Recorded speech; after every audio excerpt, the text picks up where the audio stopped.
Fala pessoal, sejam bem-vindos ao nosso canal, mas antes de assistir esse vídeo, se inscreva no canal, ative as notificações e deixe seu like. Que Deus te abençoe grandemente.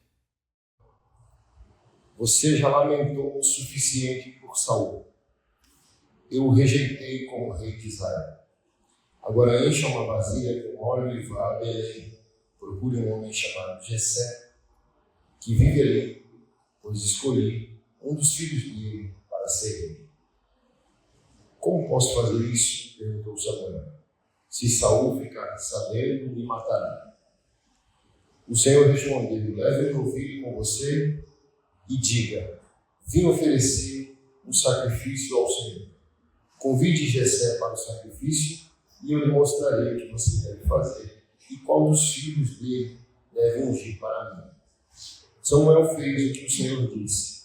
Quando chegou a Belém, as autoridades da cidade foram encontrá-lo tremendo de medo. Perguntaram: o Senhor vem em paz? Sim, respondeu Samuel. Vim oferecer um sacrifício ao Senhor. Purifiquem-se e venham comigo para o sacrifício.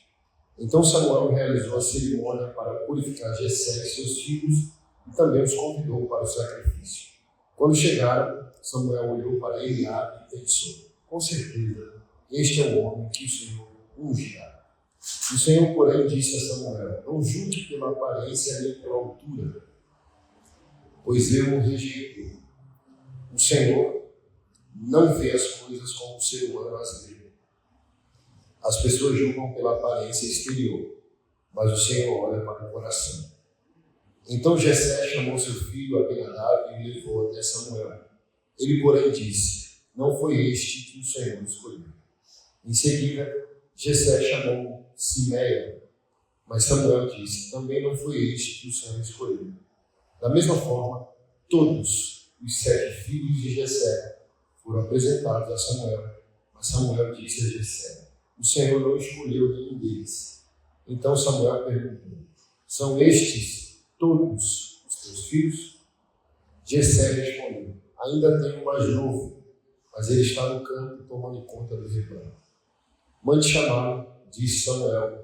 Não nos sentaremos para comer enquanto ele não chegar. Jessé mandou chamá-lo. Era um jovem ruivo, de boa aparência e olhos bonitos. E o Senhor disse: é este. Levante-se e unja-o com óleo. Enquanto Davi estava entre seus irmãos, Samuel pegou a vasilha com óleo que havia trazido e ungiu. A partir daquele dia, o Espírito do Senhor veio poderosamente sobre Davi. Depois disso, Samuel voltou a Ramá. O Espírito do Senhor se retirou de Saul, e o Senhor enviou o espírito maligno que o atormentava. Até aqui. Por que esse tema? Se cair, não anda no chão.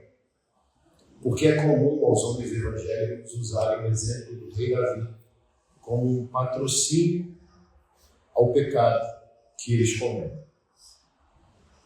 Mas o rei Davi, como servo de Deus, como um homem verdadeiro, ele não é um fiador para o pecado. Ele é um modelo de como se arrepender e como arcar com as consequências do que se faz. Eu sempre ensino aos homens o seguinte: não queira ser tratado como um menino se você pecou como um adulto. O cara vai lá, trai a esposa, tem um amante, o cara é personalidade transtornada pelo vício em pornografia. Quando é descoberto, nem se arrependeu. Quem se arrependeu se entrega. O cara é descoberto. Aí quando é descoberto, ele cria toda uma narrativa, um vitimismo, uma autopiedade. Ele quer ser tratado como um menino, mas ele peca como homem. Aí ele inventa narrativas, que é o diabo que está furioso, o diabo quer destruir a família dele, o casamento dele, e o diabo não transou, não foi homenagem, o diabo não foi Uber, o diabo não estava no motel com você. O texto do pecado e do arrependimento de Davi, a gente vai ler daqui a pouco, não tem profeta de Deus, nem Deus repreendendo nenhum demônio. Porque quem está possuído pelo demônio é o incrédulo, é o ímpio. é o iníquo. Um homem que se diz de Deus, ele é habitado pelo Espírito Santo. Então ele peca se quiser, quando quiser. E o pecado para ele não é uma rotina, é um acidente. Não é uma natureza, não é a personalidade dele. Ele cai, mas ele não ama o chão. A única maneira de eu entender que é o diabo que está furioso, querendo destruir seu casamento, se você é casado, é se você estiver endemoniado. Você pecou endemoniado? Você cometeu já um adultério? Você estava possuído pelo demônio, transando? Com a voz? Assim? Não. Estava lá, sabe? Tranquilão, relaxado, pagou a conta, chamou o Uber, deu um beijinho, depois eu te ligo. Tem nenhum demônio nisso. Só a distorção da sua personalidade. Então, se vai usar o homem de Deus como exemplo, tem que conhecer a história toda. Não dá para conhecer a história pela metade. Porque assim, o homem evangélico é vagabundo. Se Davi pecou, quem sou eu? Isso é um baita de uma vagabundagem, para mim, tá? Tem que conhecer a história toda, mano. Principalmente a consequência, que é o que a gente vai ver daqui a pouco. Porque se é homem para pecar, é homem para arcar com as consequências. O salário do pecado é o quê? Não, obrigado. Então lendo Bíblia. Alguma coisa vai morrer, mano. Você pecou? Pequei. Alguma coisa vai morrer. Reputação, ministério, confiança das pessoas, talvez sua família, talvez por causa do divórcio, tá? Ficar longe dos filhos que você ama, perder dinheiro.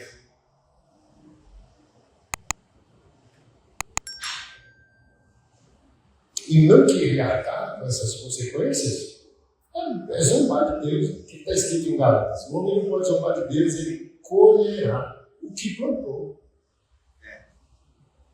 Como eu sempre digo, é clamar a Deus para que as consequências sejam as mínimas, mas vai ter consequência. Para toda ação, uma reação. Conceito científico.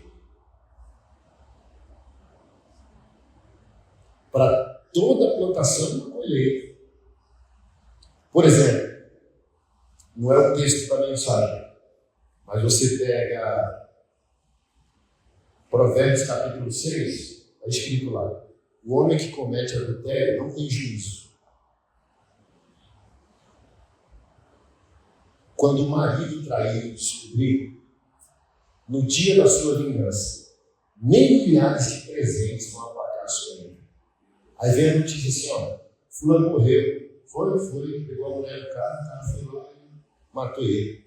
Falei, quebrou o princípio, é quebrado pelo princípio muito em breve. A Bíblia se cumpriu. Billy Graham disse que a palavra de Deus é mais atual do que o jornal do dia. Entendeu? O talarico morreu. Irmão, está na Bíblia, é um princípio lamentável. Aí os caras ficam assim, está na Bíblia?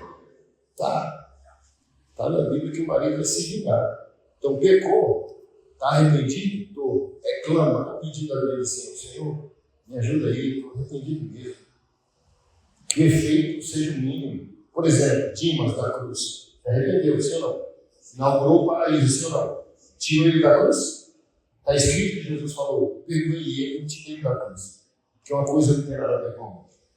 Pecou a vida inteira. Vai ser executado por sua semeadura. Você é, diante da lei, um ladrão. Diante de mim, um ex-ladrão. E o perdão de Deus não significa perdão dos homens. Deus não é anarquista. Essas igrejas aqui que enganam o povo. Eu vi uma igreja fazendo uma campanha com a toalhinha ungida para botar na fechadura do banco, para a dívida sumir. Esse é o entendimento do que eu chamo de versário gospel, sabe? As pessoas vão lá, pegam empréstimo, estoura o cartão, você gerou um dano, cara, no credor, seja ele pessoa física ou jurídica. Aí tem um falso pastor com uma falsa teologia, dizendo que se você fizer um voto e botar uma toalha na fechadura do banco, Deus vai ser ladrão junto contigo. Que vai entrar, ó, o Espírito Santo é o hacker do sistema bancário para pagar a sua dívida. O pastor está dizendo assim, ó, o Espírito Santo vai entrar no sistema do Bacen e vai pagar sua dívida. Deus não é anarquista. Plantou? Plantei. Vai colher, cara. Mas está perdoado.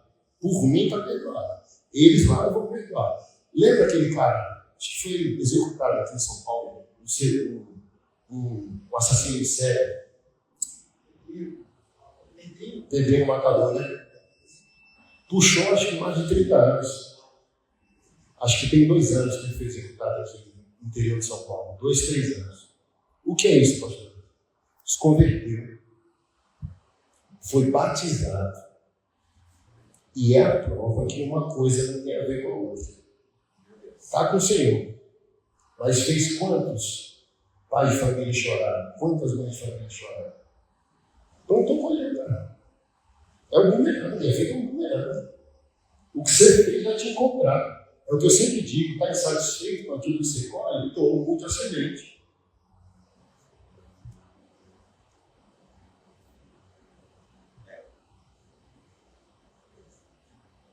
Por que assim? Aí Deus seria injusto. Teve um matador, acho que matou mais de 100, quase 100 pessoas no Brasil, virou crente, e Deus vai tratar o cara como se o cara nunca tivesse feito nada, tirar ele da responsabilidade penal, social, criminal que ele tem. Não, não vai.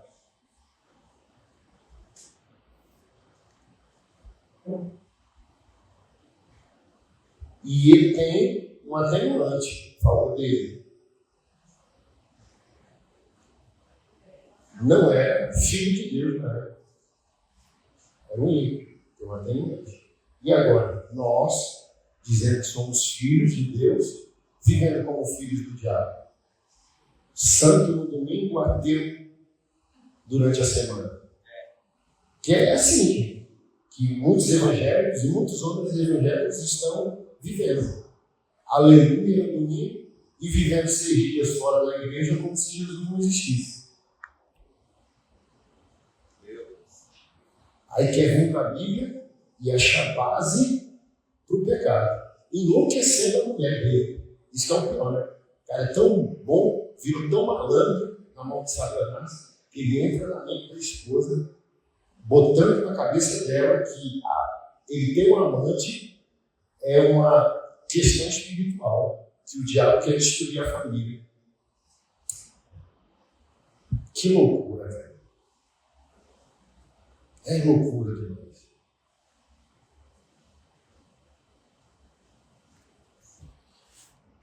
E a gente vai ver alguns pontos aqui. O primeiro deles é isso. O homem nasce no momento que ele assume responsabilidades. É isso. Executando essa responsabilidade ou não, o seu coração decide pela responsabilidade, nascer um homem dentro de você. E qual é a confusão? Todo macho acha que é um homem, mas a Bíblia e a ciência provam para nós que o macho é o embrião de um homem. Todo homem é um macho. Mas nem todo macho é um homem. Por quê? Para ser macho, é só ser heterossexual e ter o instinto primitivo masculino.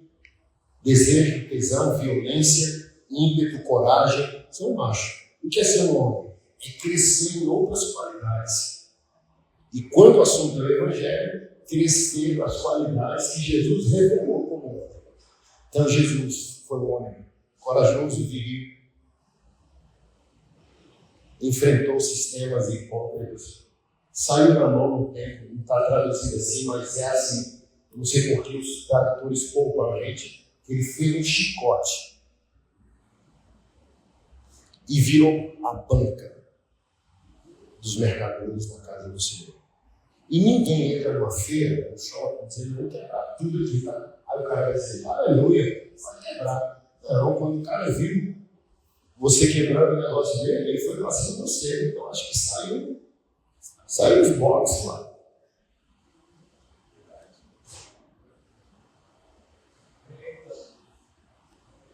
Porque é o único momento que o instinto primitivo violento do homem não é pecado. É quando ele é violento com um propósito. Ele está defendendo alguma coisa maior que ele mesmo. Aí Deus diz, aleluia. Porque é isso, né? Gênesis 2,14. E Deus colocou o homem no jardim para cultivar e guardar. E por que o nosso corpo é superior fisiologicamente ao corpo feminino? Por causa da violência que tem que ser empenhada quando a gente está lidando com o mal. Por exemplo, os caras evangélicos são discipulados por nós pastores, ao contrário disso. Se você quiser ser corajoso, o pastor vai dizer, não, você é crente. Como assim? E os profetas, o que eles fizeram? E os apóstolos, e Jesus? Você não é violento gratuitamente. Mas quando você for violento por um propósito, você pode ser e manter sua santidade. É igual a legítima defesa. O próprio ordenamento jurídico vai conceber a legítima defesa dentro de um conceito, de uma configuração, que é você está sofrendo uma injusta agressão.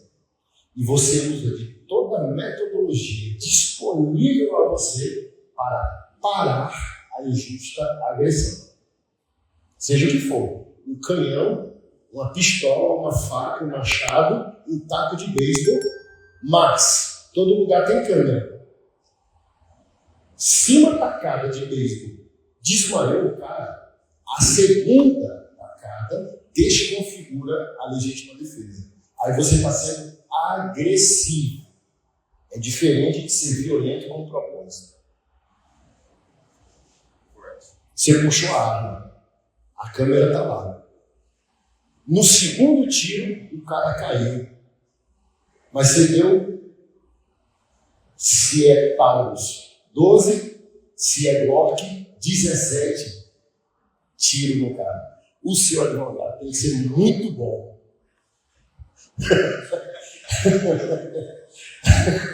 Porque o promotor está doido para te pegar. Não, doutor, foi legítima defesa. Se descarregou o pente da Glock. E a câmera mostrou que no segundo tiro ele caiu.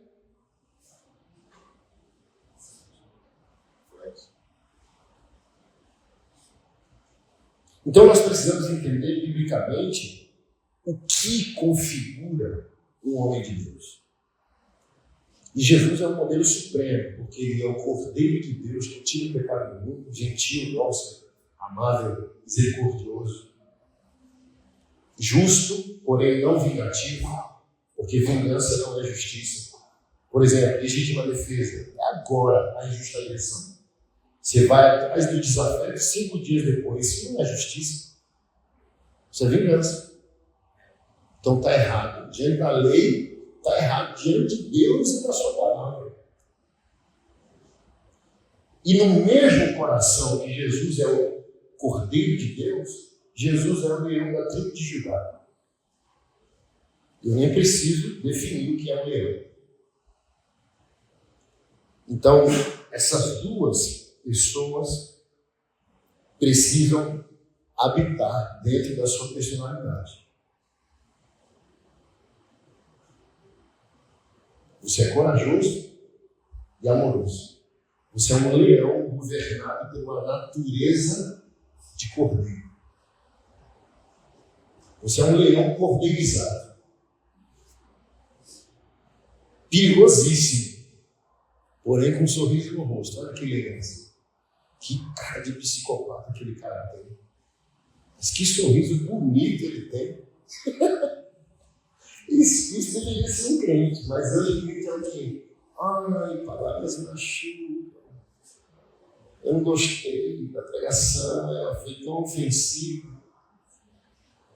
Porque a geração do sentar no colo de Jesus. E que homem quer sentar no colo de outro homem? Mesmo que esse homem seja Jesus. Tem 44 anos de idade. Cara toda tatuada, barba desse tamanho, marido de uma mulher. Se Jesus permitisse Deus ver, tu acha que eu queria sentar no colo dele? E tu acha que é conveniente? Cara, hein? Tira essas músicas do teu repertório, velho. Vai cantar uns corinhos, vai cantar um hino da harpa, vai cantar umas músicas que prestam. Por quê? Homem de Deus chora, mas não é chorão. Aí hoje os caras evangélicos é chorão, choramingão. Não está chorando no louvor porque ama Jesus.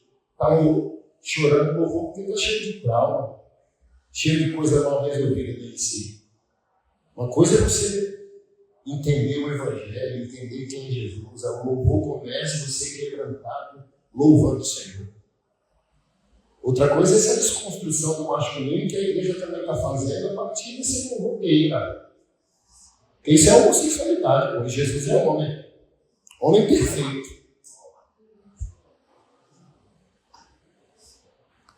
Prega.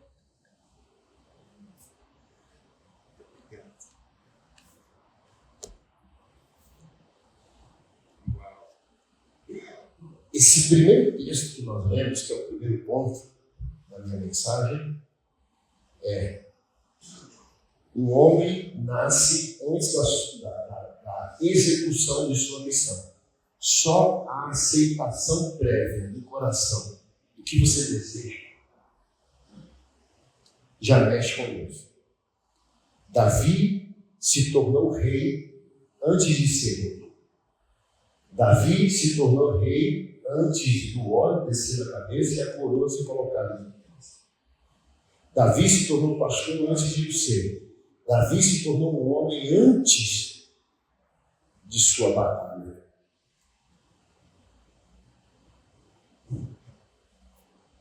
Aí tem muitos homens de Deus prometendo a Deus que será e fará se Deus fizer. Vamos falar de dinheiro? Ó Deus, joguei na Mega Sena, na virada, se eu ganhar, tu sabes. Sabe de nada, porque você não está fazendo com aquilo que você tem. Você acha mesmo que você vai fazer prometendo aquilo que você não tem?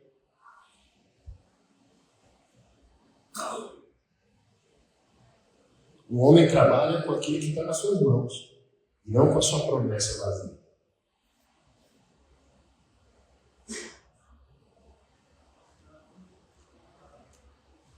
Então, você precisa se projetar ao futuro, que é o que Davi fez e foi o que mexeu com Deus. Por exemplo, Salmos 23 não nasce, na minha concepção, ele como pastor de pessoas, sendo rei, profeta e sacerdote. Nasce quando ele é um menino, cuidando do quintal do pai. Quando ele é um garoto pastor de animal. Ele olha a excelência com a qual um pastor de animal conduz seus animais ao melhor pasto, à melhor água, e automaticamente abre um entendimento para ele imaginar como o Criador trata a criatura. Ou seja, você está vendo? O homem vê o futuro, traz o futuro para o seu presente. Se você não consegue se enxergar daqui a 10 anos, você ainda não é um homem. E com isso eu não estou falando a soberania de Deus, mas você tem uma visão. E essa visão é o trilho de toda a provisão que Deus deve te conceder. Provisão moral, espiritual, financeira. Ó Deus, é igual a uma submissão. O machão quer submissão, mas submissão significa auxiliar uma missão. Qual a sua? Então, a sua esposa não está plenamente conectada a você porque você não sabe onde você está indo, você não sabe nem quem você é. Imagina se você consegue me responder se você tem uma missão. E por isso que você não sabe onde você vai estar daqui a 10 anos. Então não dá para pedir respeito se não é digno dele ainda. Por quê? Governar uma mulher, no princípio da submissão, sem a missão, é só o que a gente vê no mundo hoje. A destruição que o masculino produz é isso, é o macho querendo respeito a partir do menino que ele é, e não do homem que ele é. Porque quando ele é homem, a submissão é merecida, pelo reconhecimento do que você é e do que você faz. Sem a missão, as suas requisições para que te respeitem é só um ato grotesco de violência. Por isso todas as violências na sociedade. Porque são meninos, adultos, com barba, mas em posição fetal dentro do coração. São grandes por fora, pequenos por dentro.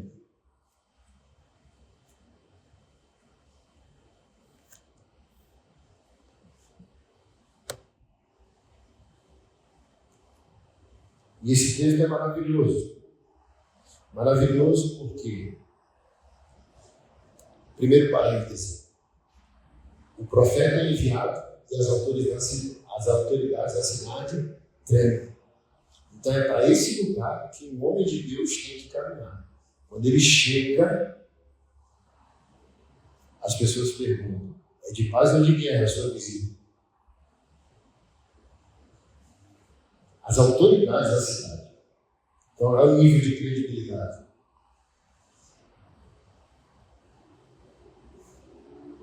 Então chegou o homem de Deus. Eita, o que Deus está querendo? Prosperar ou julgar? Hoje não. O homem de Deus virou animador de plateia, de auditório.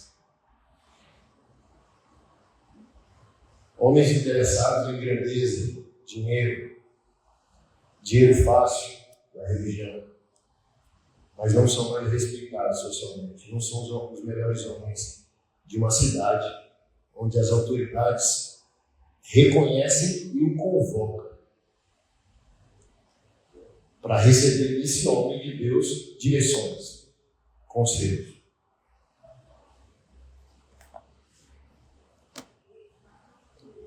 Acho que foi o Leonardo Ravenhill que disse isso, né?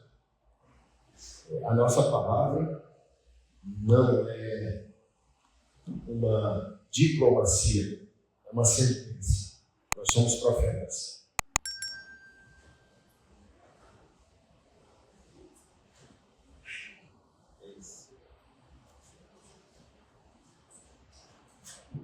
O segundo parêntese no texto que nós lemos é que o profeta disse que ninguém sentaria antes do último filho chegar. E esse último filho, ele foi esquecido de alguma maneira por Jessé, porque não tinha visivelmente os atributos que definem o que é um homem. Então Jessé passou os 7, porque os 7, em sua macheza exterior, define aos olhos empobrecidos da análise humana, são homens. Esse aqui tem 1,90 m. Aquele ali luta jiu-jitsu, aquele luta boxe, aquele é milionário. Então são as maneiras caídas e seculares de definir o que não aconteceu por dentro. E o que Deus estava buscando não era uma masculinidade externa, era uma masculinidade interna. Olha o que ele fez quando tinha 13, 14 anos, quando foi levar a marmita dos irmãos. Na guerra, os caras tremendo por causa de um taco gigante que blasfemava o povo de Deus. E o menino entregador de marmita falou: ninguém está fazendo nada não. E o irmão censurou, achei que um cascudo, tá com a boca. Só veio trazer marmita, entrega a marmita e vaza dentro dele, bonito. Oxe, quer se meter em assunto de guerreiro? E ele falou: tá errado, cara. Olha o cara lá, tá xingando Deus, tá xingando vocês não vão fazer nada não. Aí alguém falou: ô guri, o rei falou que se alguém enfrentar esse gigante, vai dar, olha a visão de um homem, cara. Vai dar filha, riqueza, isenção de impostos para ele e para toda a família para sempre. Então, ele já tem uma ira santa, que é a blasfêmia. E agora ele tem uma visão empreendedora. Vai dar riqueza e vai ficar isento de impostos? Demorou. E os outros caras sem visão. A blasfêmia contra Deus não feria, porque um homem de Deus, ele vive ferido pela blasfêmia do mundo contra Deus, machuca ele, porque ele sabe que é uma blasfêmia do Criador, e ele tem uma visão de médio e longo prazo. Se eu conseguir, eu garanti a aposentadoria, cara. Só porque matei um gigante blasfêmico, é um bom negócio. Vamos embora. E você sabe o fim da história.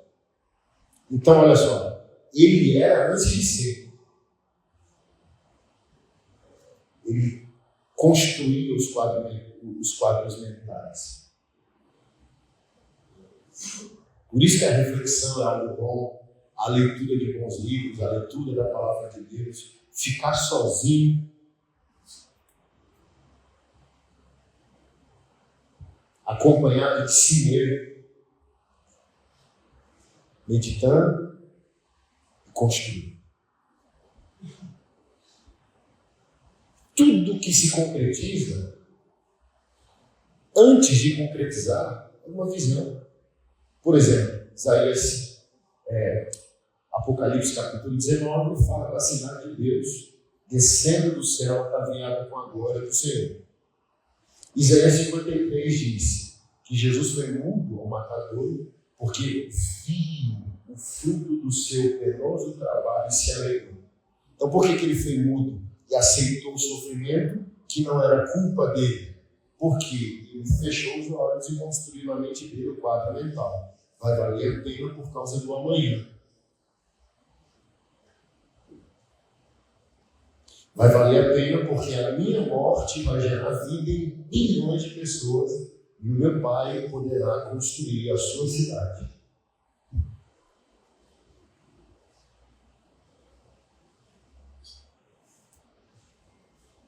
Então está todo mundo. Essa é a vida. Por exemplo, o cara do rap prospera, o cara do funk prospera, o cara do futebol prospera. Onde que ele vai investir? Na natureza ou na aparência? Na aparência.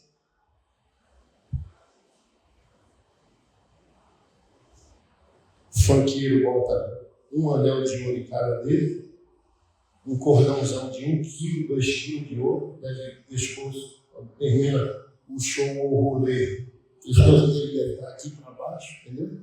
Carrão e tal, não sei o quê. Às vezes, dependendo de nós, o som do nosso carro é mais caro que o carro. E não tem bexiga de ser humano que consiga ouvir uma boa música numa desgrameira de barulho daquela. A não ser que seja de competição, entendeu? Coleção, tal, não sei o quê, mas tem caras que fazem isso por causa do vazio. Deixa eu mostrar por fora que eu não sou por dentro. Aí pega lá um jacarezão, quanto mais grande o jacaré, mais significativo ele é por fora. E quando você prospera verdadeiramente, você entende que tudo isso é uma besteira. Mais importante é o que você está poupando na conta e não aquilo que você está mostrando para os outros que não se importam. Ninguém se importa, cara. E sabe qual é a verdade? A verdade é que a camisa do jacaré vai envelhecer, o relógio do teu sonho vai quebrar, o carro do teu sonho vai virar uma sucata daqui a 15, 20 anos. Quando eu era guri, meu sonho era um Tempra, um Golf. Eu olho hoje dizendo, que desgraça ser viagem. Então, o carro do teu sonho, hoje, é uma sucata amanhã. Então, o que é mais importante? Que você constrói por dentro ou por fora?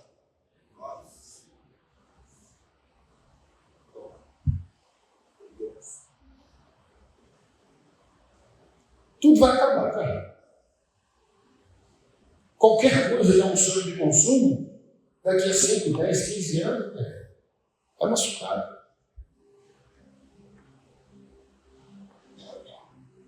Então, é mais importante construir no silêncio e no oculto do que na aparência. E é um problema nosso, como brasileiros e sul-americanos.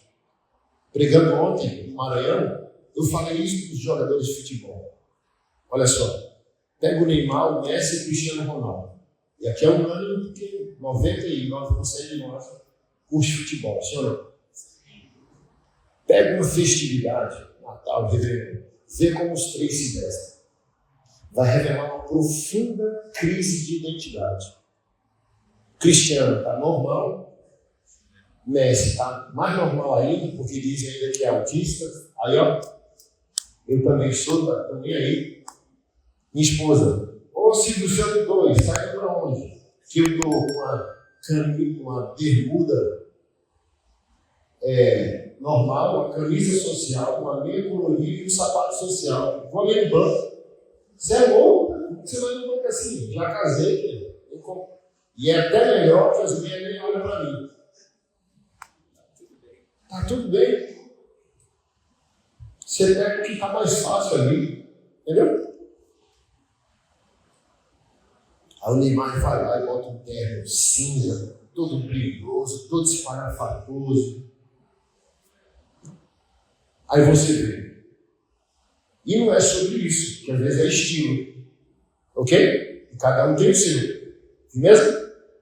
Mas pode não ser porque Cristiano e Messi não são perfeitos e nem são crentes, ok? Mas aceitaram a família como o lugar da regulação da desgraça masculina. Onde que um homem se torna menos um desgraçado? Quando ele aceita uma família. Sim ou não? E o Neymar, nosso herói social, nunca ganhou uma Copa, nunca ganhou uma bola de ouro, nunca foi o melhor em nada. Mas é um gênio com a bola no pé, sim ou não?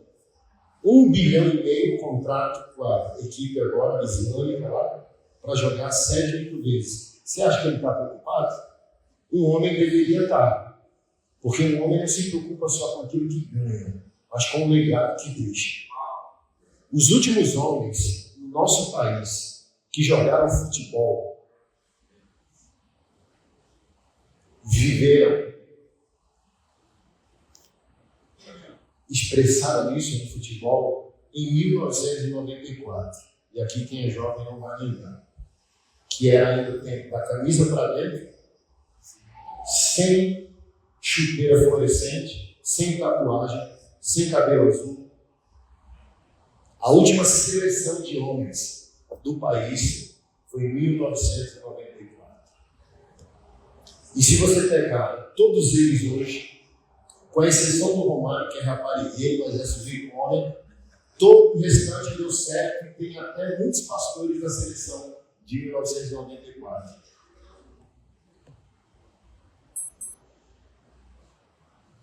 Aí você equilibra mais quando você assume responsabilidade. O Messi assumiu na sua família, Cristiano Ronaldo assumiu na família dele, e o Neymar, que é um adulto adolescente, é o cara que transa com quem quiser, se engravidar, tem dinheiro para pagar a pensão. E isso vira um modelo de masculinidade para o nosso país e para a nossa juventude. Não importa ser irresponsável. O importante é ser você ser um bom pai pagando pensão. Meu Deus.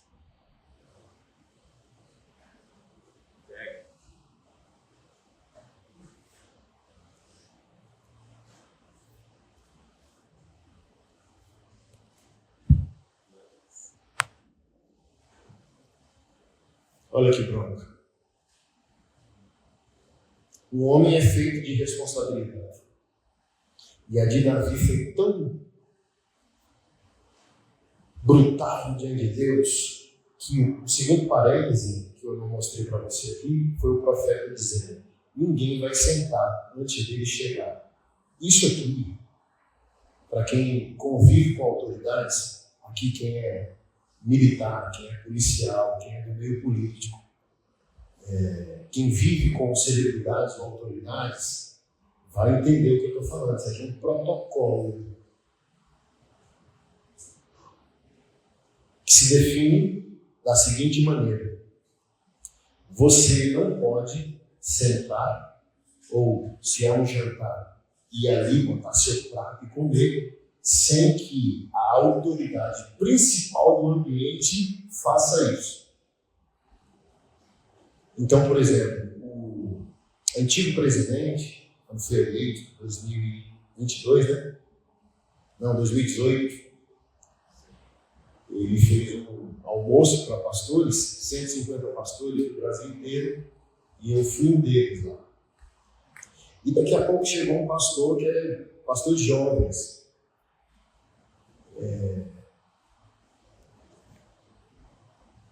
E chegou todo descolado, né? Calça rasgada, tênis Vans e tal. E aí eu tive um grande aprendizado. O Brau canta isso, né? E aqui quem vê de onde nós viemos sabe muito bem o que significa isso. Cada lugar é um lugar, cada lugar é uma lei. Cada lei é uma razão que eu sempre respeitei. Então, o princípio de uma realidade, às vezes, não se aplica em outra. Aí você está diante da maior autoridade civil do país. E a irmã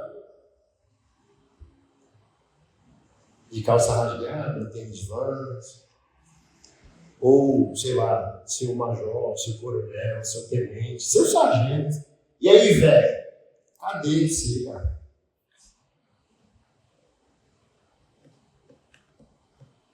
Os seguranças tiraram o pastor. Porque o pastor estava fora do protocolo. Arrumaram lá o terno do seu Zé Segurança. Botaram no pastor. Aí deixaram o pastor ficar escanteado lá. E ali eu entendi. Já entendi ainda mais. E trazendo para Davi o que aconteceu. Deus já escolheu o rei. Ninguém enxergou o que Deus enxergava. Porque todo mundo estava querendo um homem na aparência. Deus escolheu um homem na essência. Aí o profeta, em outras palavras, disse: o rei já está entre nós. Ninguém vai sentar. O menino era rei antes de ser. E depois desse encontro aqui, quantos anos levaram até a unção descer na cabeça dele como vai ser colocado?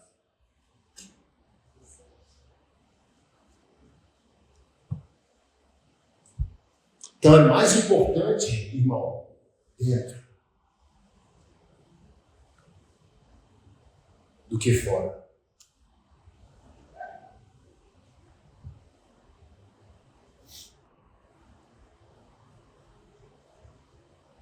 Então, quando Davi decide assumir responsabilidade, nasce um homem.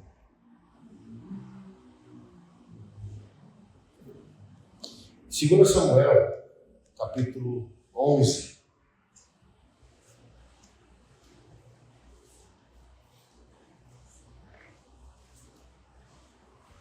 Água de fogo, ó.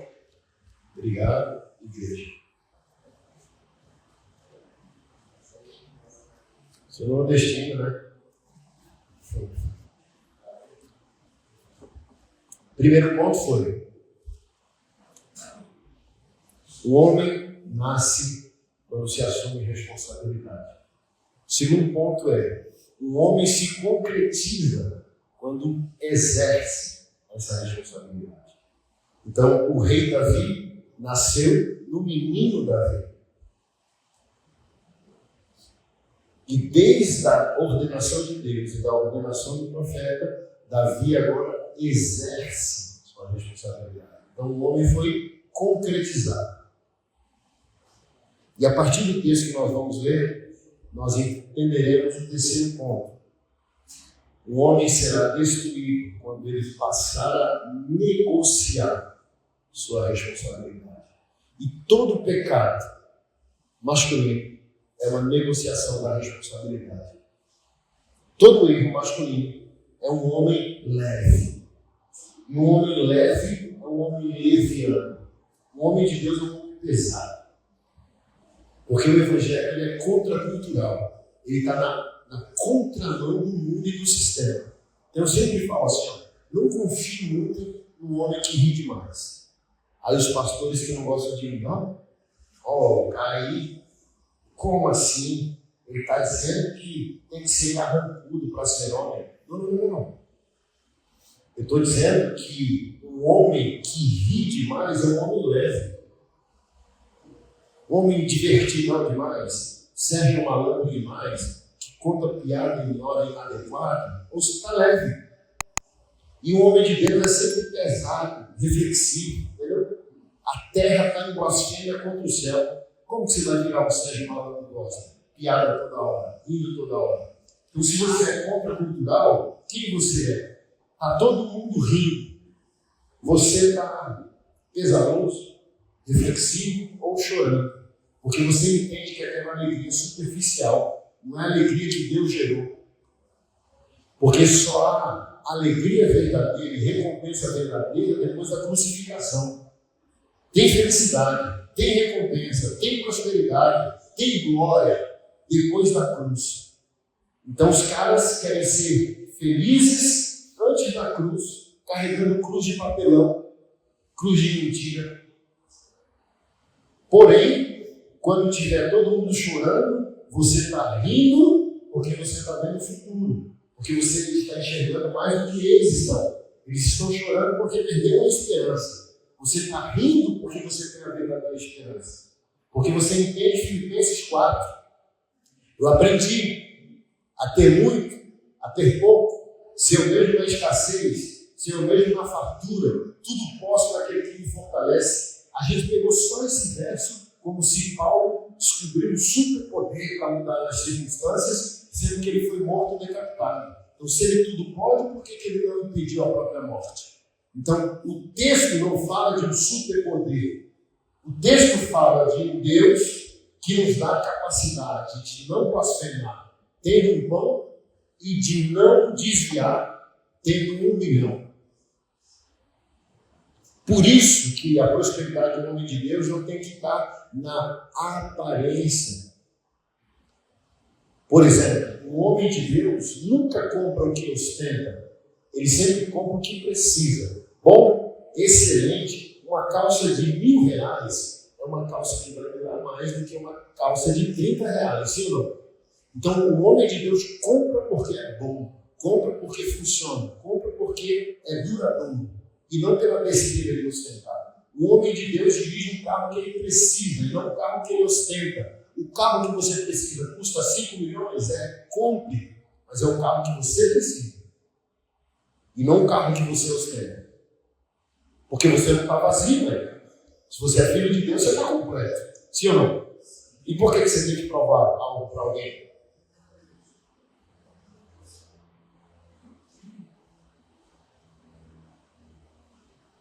Um carro de 400 mil, R$1 milhão, é um carro que vai ter um caso de amor a menos com o mecânico. Então, se você pode, compre. Entendeu? Ah, meu carro é 30 conto, 20. Não é demérito. Mas é um carro que tem um caso de amor eterno com o mecânico. Então, o homem de Deus vai fazer o quê? Comprar o que é funcional.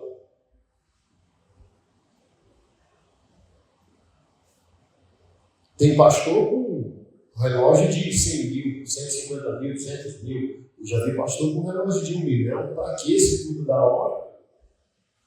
Ou não é seu hobby? Vamos lá. A única exceção é o hobby da coleção. Não, pastor. Sou fanático do relógio. Deus vai permitir você ser feliz se você gosta de algo. Um coleciona carro, o outro moto, o outro gosta de futebol, o outro é nerd, gosta de videogame. É a única exceção. Se isso não está tirando sua responsabilidade, Deus vai permitir. Agora, se você é irresponsável com ele, com a igreja dele, com missões, com o pobre, com o órfão, com a viúva, está pecando. Sua coleção é pecaminosa. Eu era fanático por relógio. Aí eu comprei o meu relógio, Rolex, de 130 conto. É um Cássio à la Bolsonaro. e ofertei a coleção de relógios que eu tinha. Por quê? Já estava virando pecado. Não podia ver um relógio que comprava. Falei, deixa eu assustar Satanás.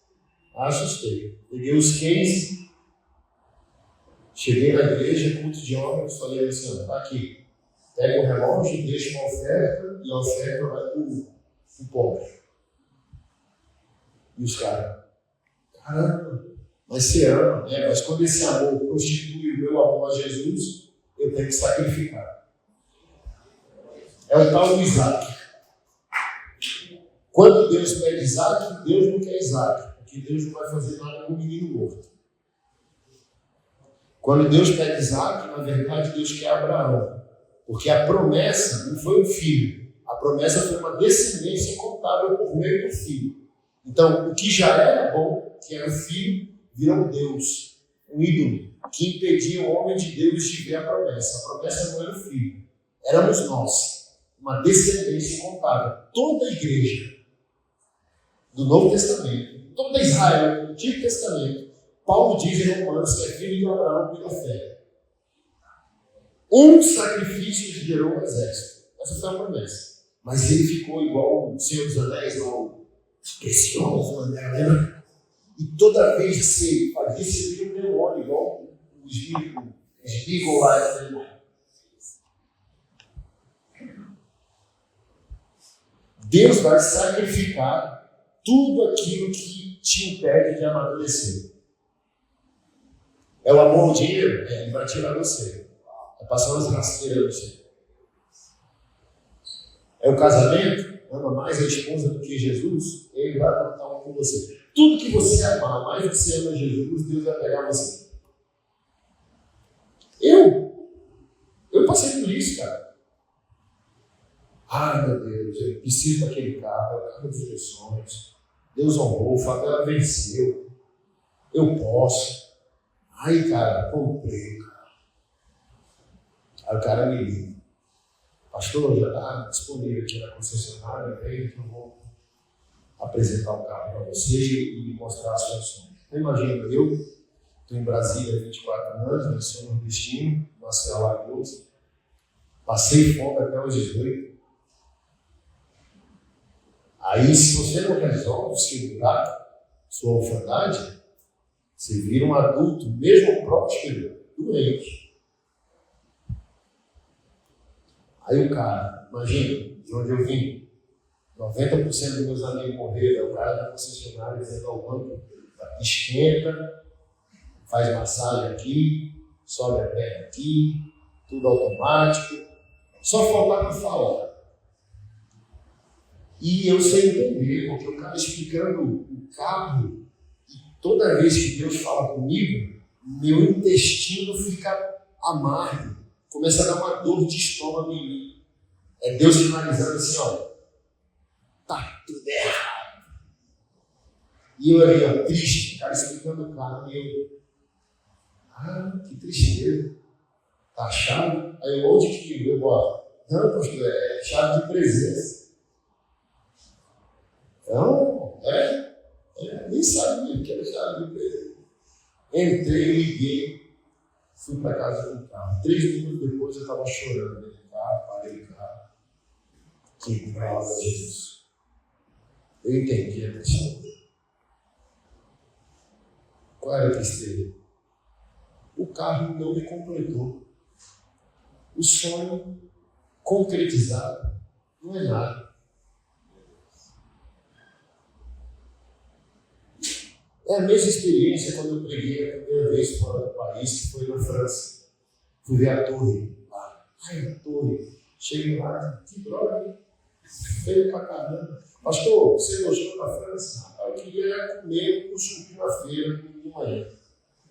O povo ficou chateado, porque o sonho do superficial é o luxo, a fama e tal. Quando você tem, sério.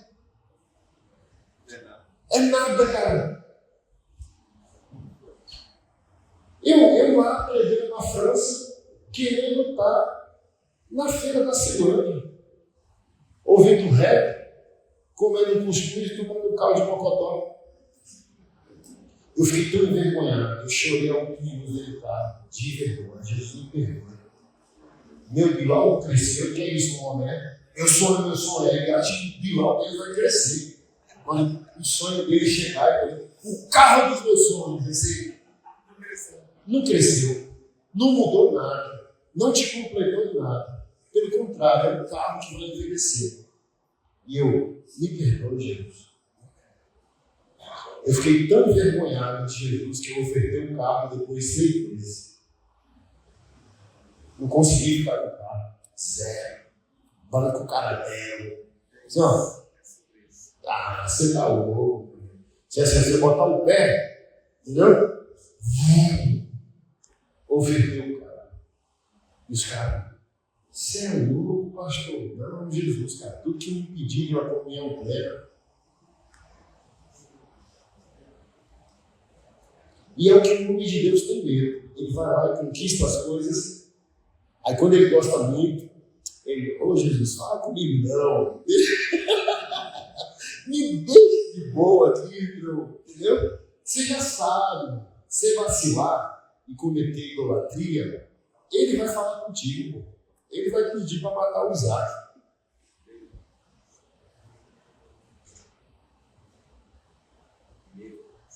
Aí Abraão, precisa não.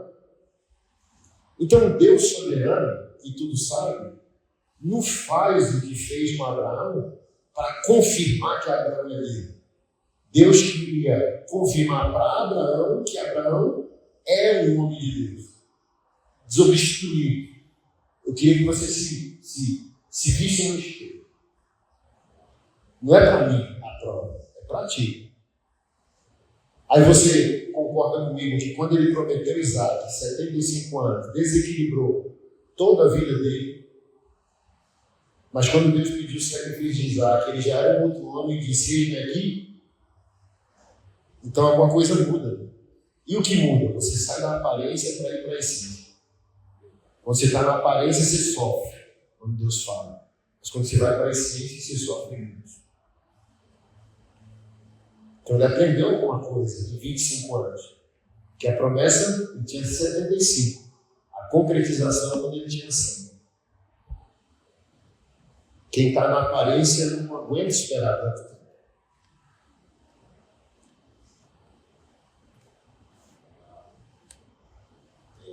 Primeiro ponto, quando se assume responsabilidade, nasce um homem. Segundo ponto, quando se pratica a responsabilidade, se concretiza o homem. Mas quando se relativiza a responsabilidade, o homem vai morrer. 2 Samuel 11, verso 1, está escrito. No começo do ano, época em que os reis costumavam ir à guerra, Davi enviou Joabe e as tropas israelitas para lutarem contra os amonitas.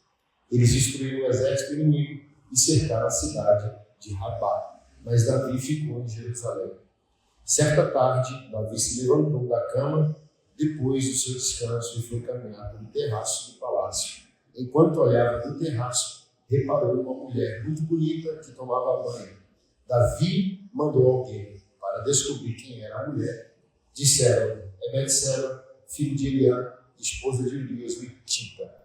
Então Davi enviou mensageiros para que a trouxessem e teve relações com ela. Todo pecado masculino, como eu disse alguns minutos atrás, nasce na negociação da responsabilidade. A seta vem, o diabo sobra, a filisteia seduz, Provérbios 4, Provérbios 5, Provérbios 6, o filho, obedeça aos mandamentos do teu pai e da tua mãe, ouve com atenção a sabedoria que o teu Deus te ensina, para que você seja livre da mulher adúltera, que busca vida preciosa. Varão, você é crente? Você é crente? A mulher não quer dar para você porque você é bonito. Você é gostoso. Porque você tem 5 quilos de rola. Não, que é isso, os caras se acham irresistível. Estou na academia, a mulher deu mole. Ah, eu sou gostosão. Tenho 3 pernas. Os caras acham que é isso. De Deus. A mulher adúltera só está em vida, só está em busca de vida preciosa. Por que tantos pastores caem no pecado? Destruição de um plano. E a gente acha que a gente é gostosão. Eu já desconfio. Eu dou sempre esse testemunho. Escrevi meu primeiro livro. Quem lançou ele foi o pastor André Fernandes, da lá em Alphaville, aqui, em 2017, 2018. Eu rodei o mundo por causa do livro. Saía de casa terça, só voltava domingo de manhã para dormir e pregar à noite na igreja local. Descansava. Segunda-feira, terça-feira eu pegava voo. Fiquei nessa aí alguns meses. Então, sem dúvida, o diabo fez uma reunião para me pegar. Ó, o cara que é sério, não, que está lutando aí pela santidade, está fraco. Não está lendo Bíblia como deveria, porque quem lê Bíblia viajando demais. Quem ora muito viajando demais. Está enfraquecendo.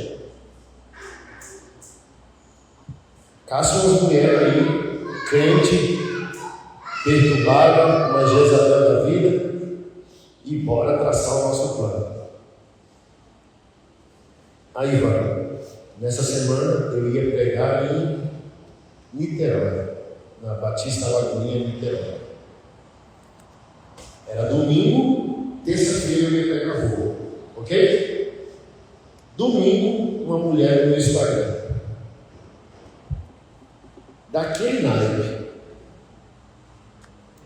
como diz aí, bumbum na nuca. Então, assim, eu entrei para ver se era fake, para ver se era algum hater. O coração, que mulher! Eu fiquei assim, aqueles 10 segundos de burrice.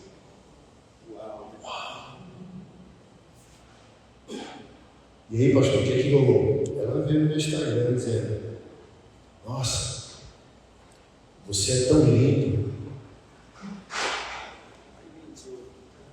Não, calma aí, de onde era a mulher? Para onde que eu ia viajar? Para onde que eu ia viajar? De onde era a mulher?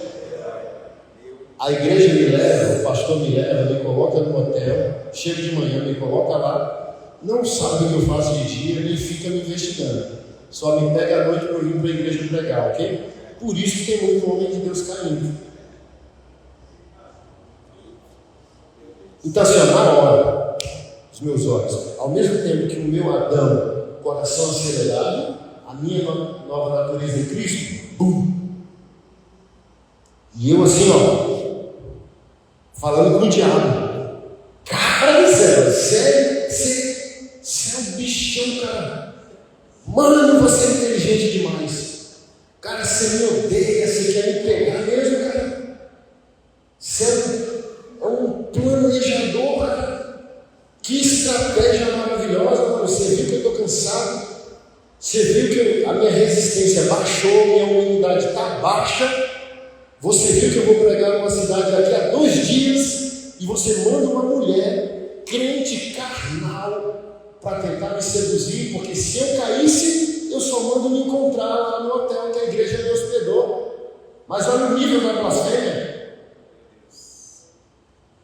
As famílias trabalhando a semana inteira, saindo 5, 6 da manhã, voltando à noite, para ir para a igreja domingo, dizimar, ofertar. O pastor me liga, me chama, paga a minha passagem, paga o Uber, paga meu hotel, paga a minha refeição com dinheiro santo do povo de Deus. Dá uma oferta para eu cumprir a minha obrigação, que é pregar o Evangelho, e eu vou lá e desrespeito essas ovelhas, esse pastor, essa igreja e Jesus. E tudo ali na minha cabeça. Ao mesmo tempo que a curiosidade ativada, os olhos abertos por ele. E por último eu comecei a gargalhar. Eu ri. E eu Você só esqueceu do detalhe, diabo. Imagina que resenha da bexiga. Como digo, eu no celular, gritando, rindo e falando com o diabo. Cara, isso é bom. Mas não foi tão bom assim. Por quê? Você botou a mulher para me abordar mentindo. E quem é o pai da mentira? Você é lindo. Não, eu me amo. Eu me acho para mim mesmo um cara top. Eu me amo. Eu tomando um café e falei assim: se Deus permitisse eu ser um Brad Pitt, eu queria ser? Não, queria não. Se eu pudesse morrer e ressuscitar um Brad Pitt, eu não queria. Eu gosto de mim. Eu gosto de mim, né? Eu olho assim e falo: para mim eu sou top. Estou feliz comigo mesmo. Satanás, bonito eu não sou. Então, assim, se você usar essa mulher para dizer se é um ungidão de Deus, se é um homem, aí, quem sabe, eu daria uma trela. Mas já começou mentindo.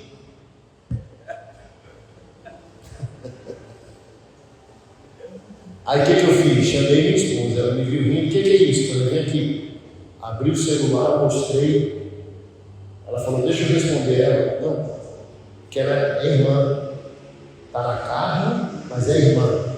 E se você maltratar ela, você vai tirar ela da igreja. Então vamos orar por ela e eu bloqueio. Ela orou por mim, que me tocou. Né? Que homem não quer ser valorizado? Porque essa é a mentira do diabo. Levantar a tua moral. Aí você tem que ir lá e ore por mim, oramos pela moça, bloqueei e acabou. Não dá para negociar a responsabilidade. Vindo para Davi, ele não era mais um menino, cuidador de animal. Agora ele era um rei. O homem nasceu quando ele escolheu a responsabilidade. O homem concretizou quando ele exerceu essa responsabilidade. E a ilusão masculina é achar que tem folga, porque cresceu, prosperou, deu certo, enriqueceu. É aqui que eu vejo muito o pastor caindo. Porque nos melhores dias, o ministério cresceu, o nome dele se espalhou pela cidade, agora ele tem fama, reputação, o prefeito chama ele, o governador dá acesso a ele, as instituições policiais reconhecem o bom serviço que ele presta. Aí ele se dá o luxo de negociar a responsabilidade, para de ser vigilante.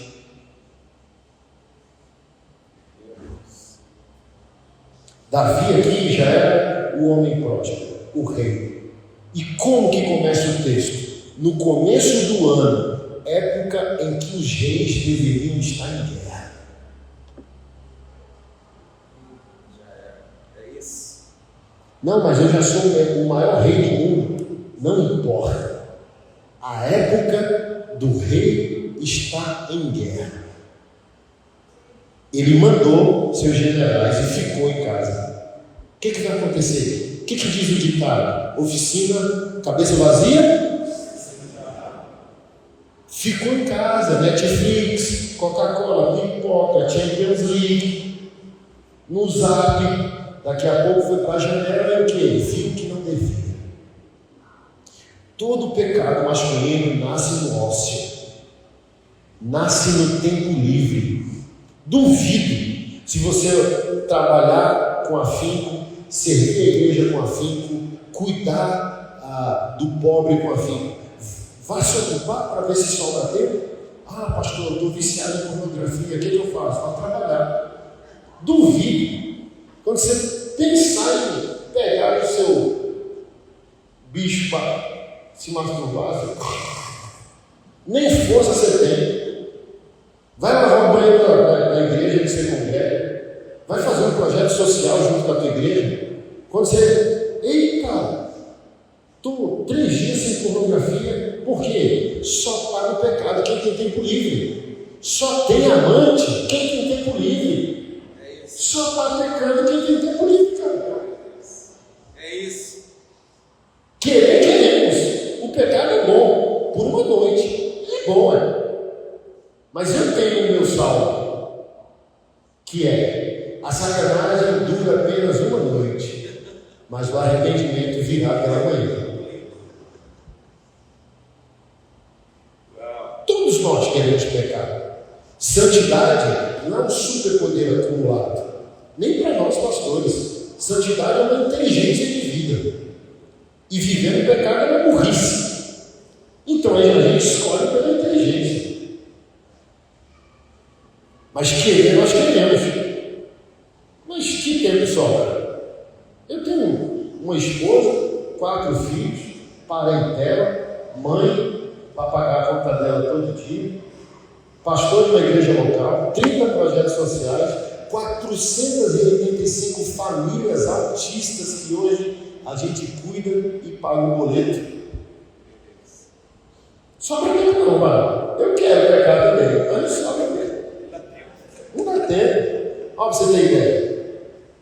Fui servir a igreja do Senhor Jesus agora na Europa. Aí nem percebi os horários de voo. Cheguei quinta, hoje é sábado. Cheguei quinta-feira, cansado.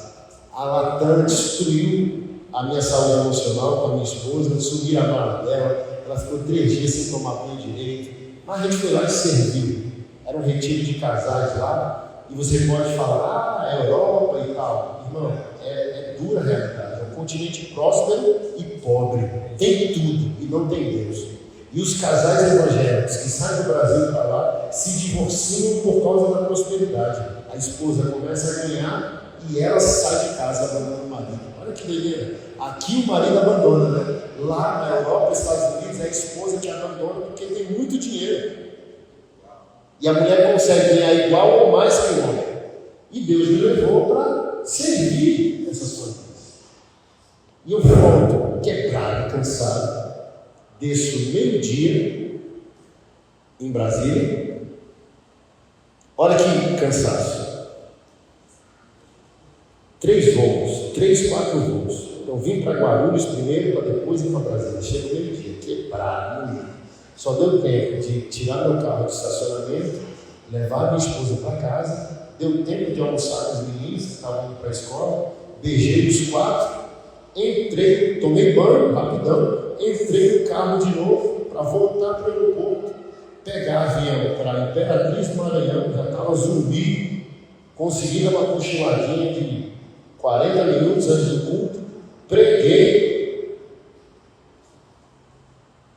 Saí de manhã de lá para chegar aqui, zumbi. Consegui dormir uns 40 minutos, tomei um banho, estou aqui. Amanhã de manhã, culto de casais aqui, à noite. Aqui também, segunda de manhã, na empresa do varão ali, para voltar para casa. Eu quero pecar, mas não tem tempo.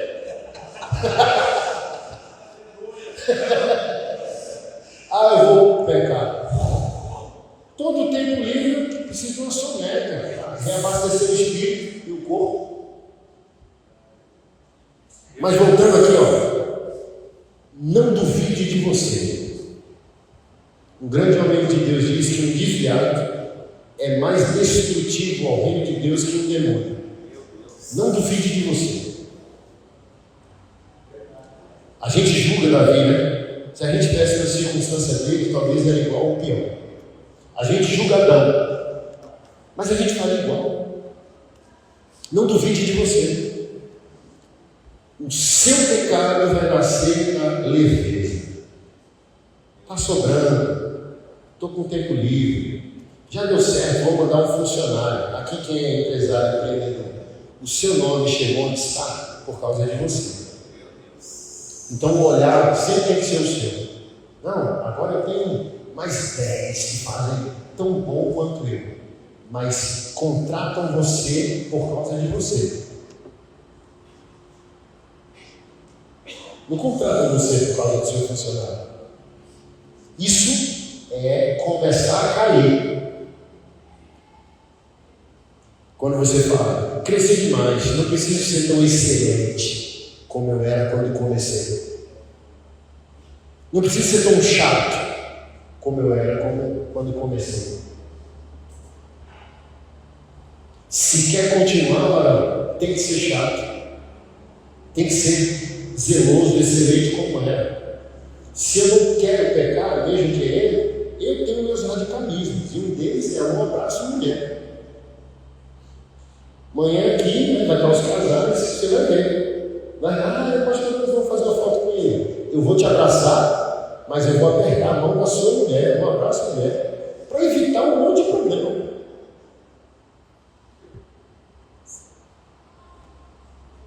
No máximo, se eu conhecer, ou se for esposa de um pastor, que se julga que está bem resolvido, um abraço lateral. E não aqui, peito com seio.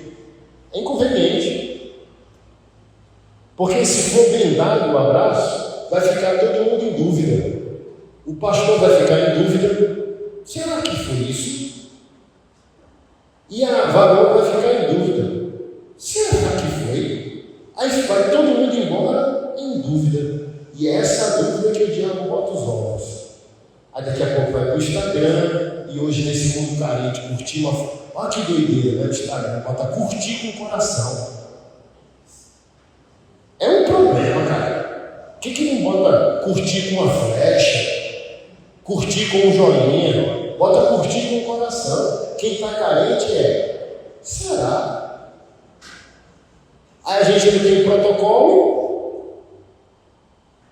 E a gente começa ciclos de tentações na nossa vida. Época em que os reis deveriam estar em guerra. Davi caiu porque negociou a responsabilidade.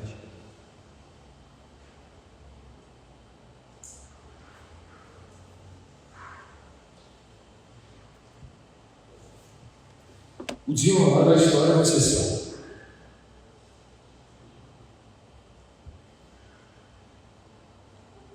E para que eu encerre, eu recomendo a leitura do capítulo 11, 12, 13, 14, 15 até o 16.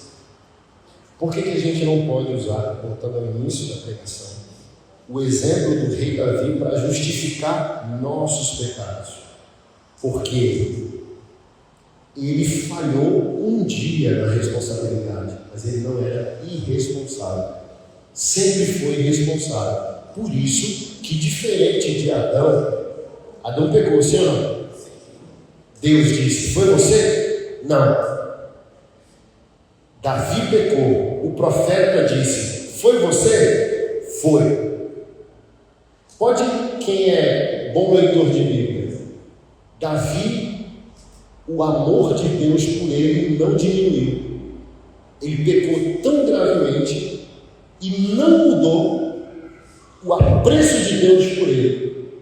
Ele continua um homem segundo o coração de Deus. Quando o anjo do Senhor convence José, padrasto da humanidade de Jesus, sobre a gravidez miraculosa, sabe o que ele disse? Para que ele se sente no trono do teu pai Davi. Então olha só, esse Davi que foi adúltero, com requintes de crueldade, porque faz isso através do homicídio de um inocente, da maneira mais covarde, porque não fez, mas tinha poder para mandar fazer. Quando você abre a Bíblia é só uma elogia. Homem segundo o coração de Deus, geração de Davi, trono de Davi, chaveiro de Davi, caneca de Davi, camiseta de Davi. E Adão? Cadê Adão? Cadê Adão? Sumiu o varão da Bíblia.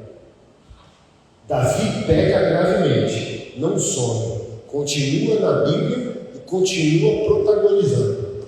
Adão peca gravemente, não assume responsabilidade, some. Deus odeia isso no homem. Falta de responsabilidade. A santidade começa, você está na desgraça. Você está no pecado mais engraçado que você pode cometer. Mas quando Deus fala com você e a palavra,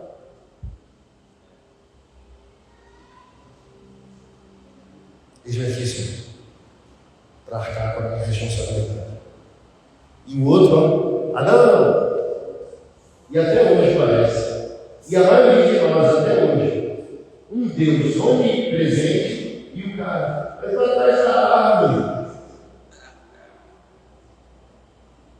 E não foi isso que Deus perguntou. Não foi a localização geográfica, mas a posição do coração, a posição da responsabilidade. Em outras palavras, Adão, o mundo que eu criei e te dei a gerência está desorganizado. Onde você está?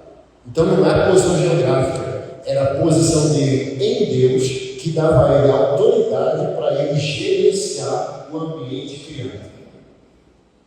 Então, toda desordem na igreja, na sociedade, no mundo, é um homem fora da posição que Deus o deu, gerenciador.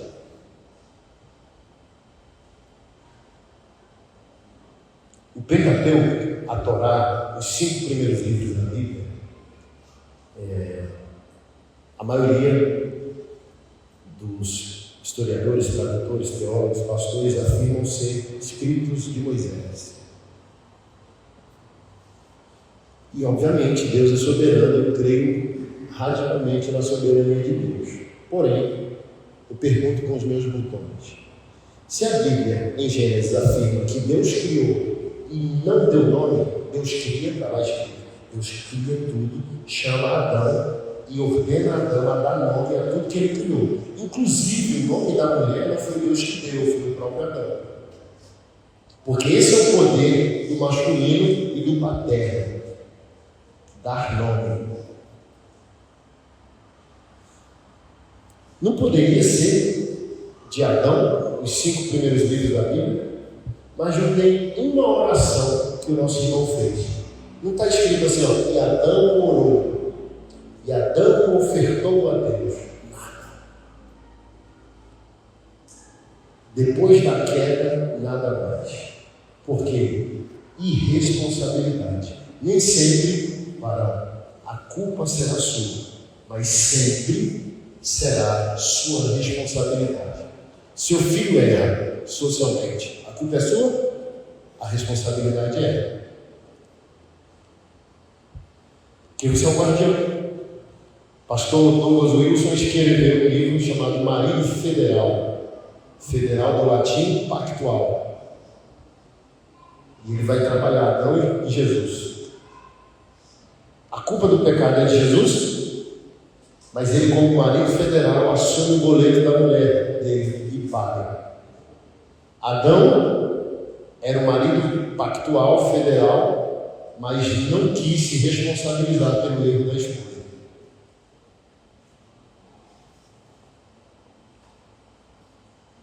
Então, um homem morre quando abre mão da sua responsabilidade. Um homem é feito de responsabilidade. Um homem nasce na responsabilidade.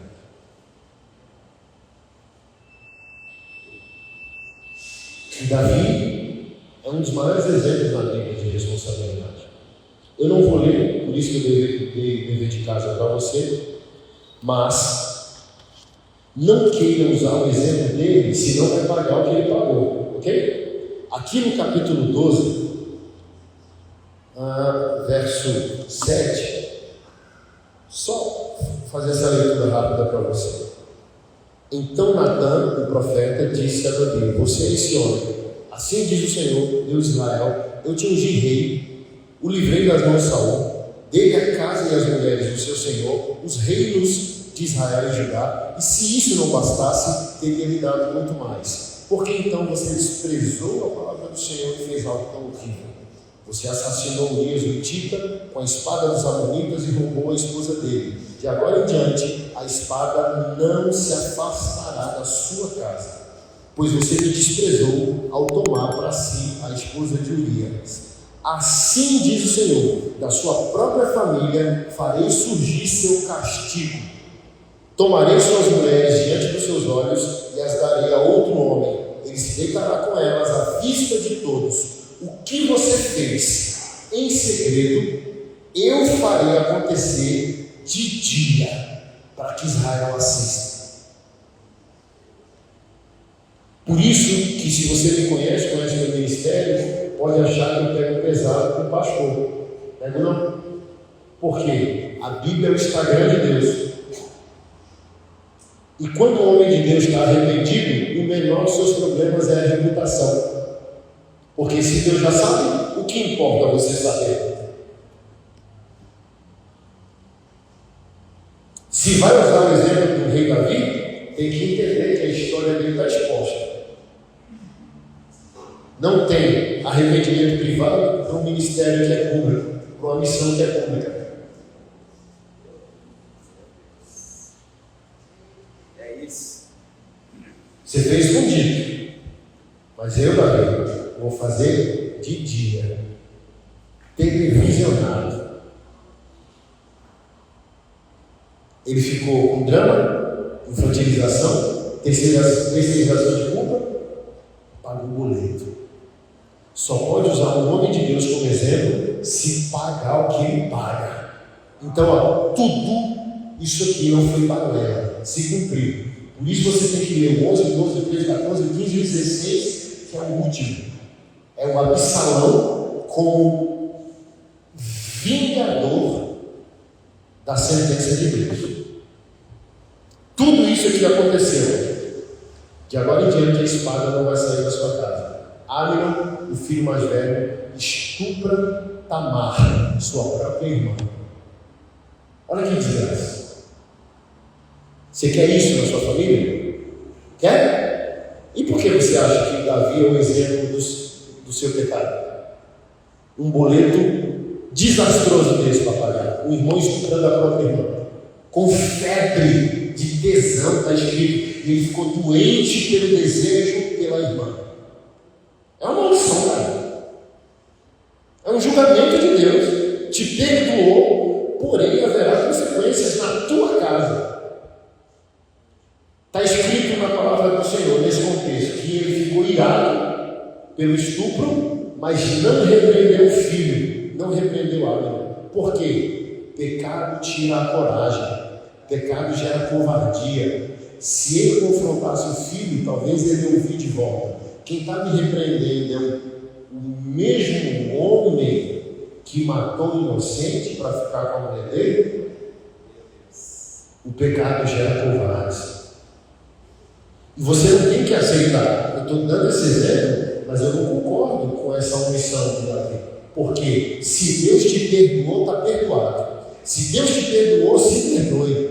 E confronte sem precisar de confronto. Você é um pai, né? Qual era o meu sonho com os pastores? Pecou, varão? Pequei. Do verbo não pecarás mais, se estiver arrependido. Continue pregando o evangelho. Aí, vou fazer um retiro de casais. Aí vai vir os filisteus dizendo, retiro de casais, mas o Senhor traiu sua esposa há 3 anos. A falha foi minha, não da palavra, a palavra é verdade. Você vai sentar e ouvir pregação sobre o que é uma família, não tem nada a ver uma coisa com a outra. Fiel é a mensagem, mesmo que o mensageiro seja infiel, cala na sua boca, sente e eu vou pregar a palavra. É isso que eu queria ver. Isso é macheza, isso é masculinidade bíblica. Pequei. Não pego mais, Deus me perdoou, eu me perdoei, e eu acho melhor você calar sua boca para você não incorrer em juízo. E eu vou pregar a mensagem, mas o que está acontecendo? Homens de Deus pecam e querem customizar a palavra.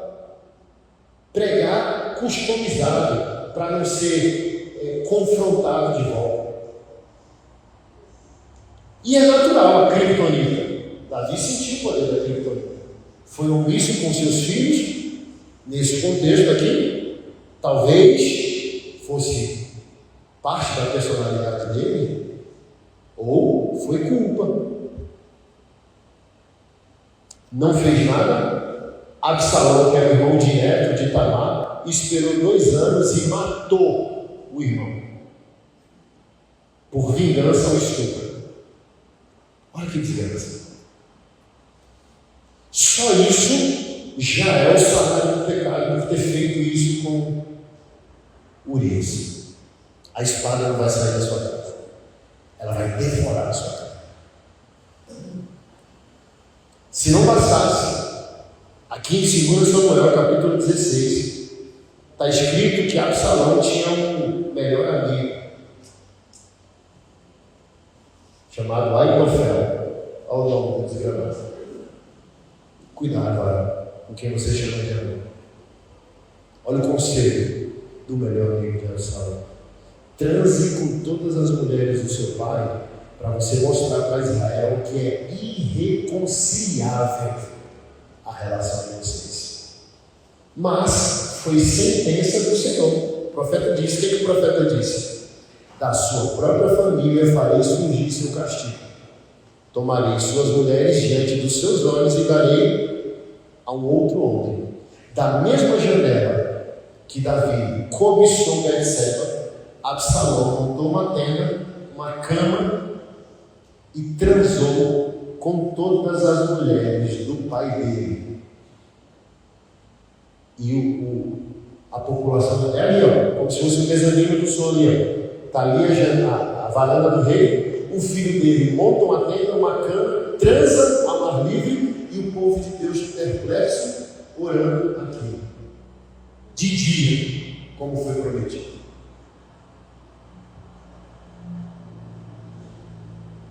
Mas você não vê em nenhum momento Davi em posição fetal. Eu amo esse cara. Se permitido for, é um dos primeiros que eu quero encontrar se eu for para o céu. Ele é extraordinário. Porque mesmo Deus perdoando, sentenciando, ele assume a responsabilidade e não posa de vítima.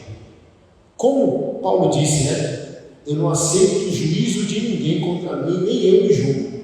Então a gente tem que chegar nesse lugar. Está arrependido? Estou. Plena convicção que Deus te perdoou? Sim. Recomece sua vida sem lamentações. Sem autocomiseração, sem piedade, sem. Olha lá, o Luiz aqui. Olha lá, não, aqui ó. Está perdoado? Estou. Se perdoou? Estou. Aqui ó. Ombro reto. Ombro reto. E sem olhar para o retrovisor, porque ninguém cumpre seu destino olhando para o retrovisor. Você só cumpre seu destino olhando para o para-brisa. Excesso de passado atrapalha o foco no futuro. Já foi. Está verdadeiramente arrependido? Estou. E está aqui. E agora eu vou encerrar com isso. Para que você saiba, o profeta disse aqui no capítulo 12, para que você saiba que aquilo que você fez é muito grave, porque você deu motivo do ímpio blasfemar contra Deus. A criança vai morrer, porque ele peca com Betseba e aí engravida. A criança vai morrer. Outra coisa extraordinária de Davi: qualquer homem evangélico hoje, a maioria de nós hoje mandaria um amante abortar. Porque a gente queria sumir com o problema. Eu já vi homens de Deus, já tratei casos com homens de Deus mandando a amante abortar. Por que não dá para usar o exemplo do rei Davi? Ele se joga no chão por 7 dias, implorando a Deus para não matar a criança. Irmão, o culhão de Davi bate no joelho dele. E se o seu culhão for o tamanho de um feijão, nunca mais use o nome desse santo homem de Deus para justificar vadiagem sua. É como diz no meu Nordeste, um cara de saco roxo. Se ele vai andando, tem um culhão.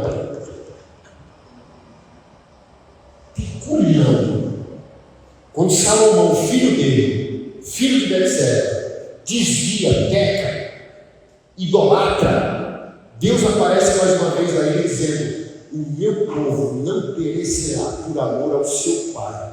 Eu li essa passagem, parece o Capitão Nascimento lá no Tropa de Elite. Sobe ideia, você é moleque. É Deus assim: ó, tu é moleque, teu pai é tão homem que tudo que ele foi e fez acumulou graça para eu perdoar meu povo.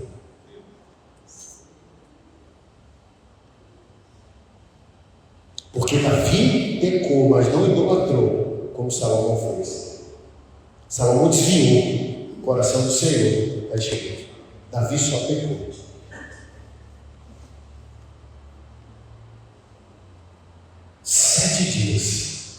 Poupa a vida da criança, em outras palavras, a vida é sagrada, Senhor. O pecado é meu. Tem outras passagens com outros pecados que ele diz: mata-me a mim, poupa o teu povo.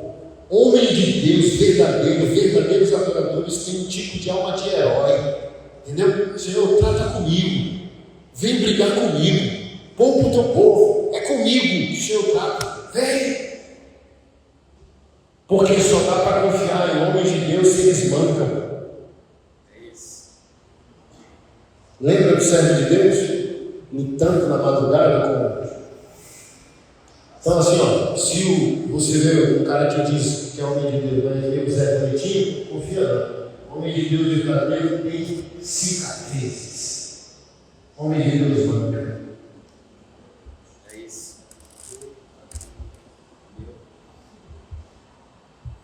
Poupa a criança. O pecado. 7 dias implorando, jejuando, clamando, adorando.